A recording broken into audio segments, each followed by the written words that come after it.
And then at the end of the whole thing, they're saying, "Victory or death! Victory or death! Victory or death!"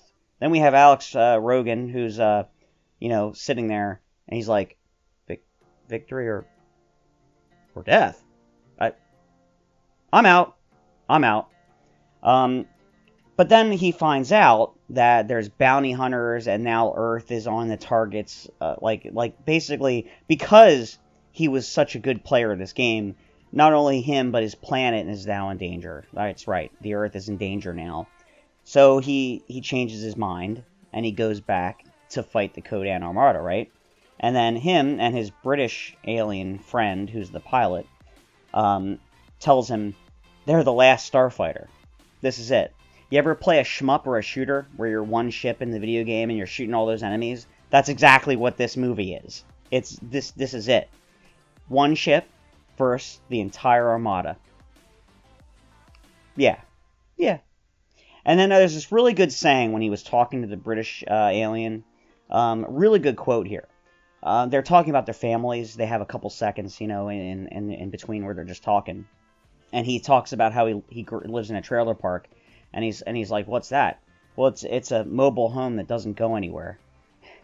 And the alien is like, "A mobile home that doesn't go anywhere." And he says something like, "So strange." And I'm thinking, what a crazy thing to think about. Just a great quote. He saves the day, of course, right?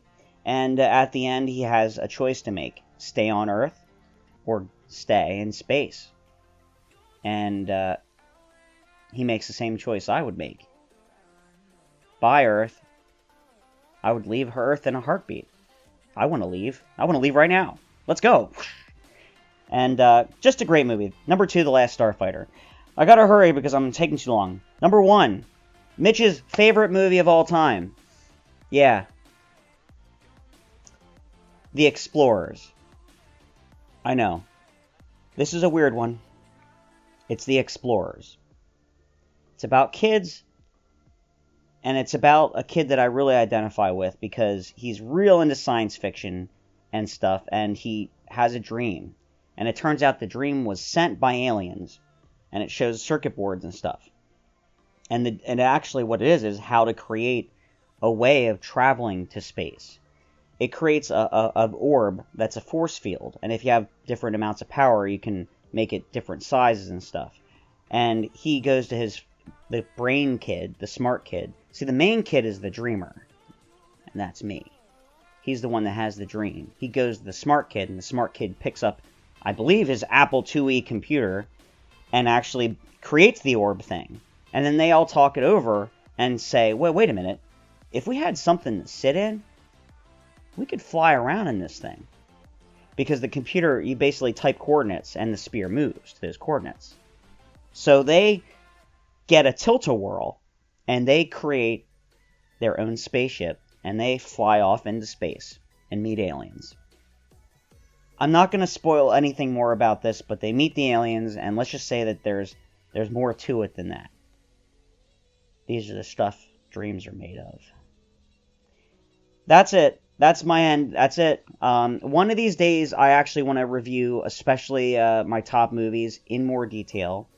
And I'm going to do skits. I have things planned that I like to do, but I don't have the money or the time to do it right now. So that is going to be my top 10, which is probably more of a top 14 Mitch's favorite movies. Peace out, you guys, and I hope you guys check out these movies if you haven't seen some of them, because they are really good movies, really worth seeing.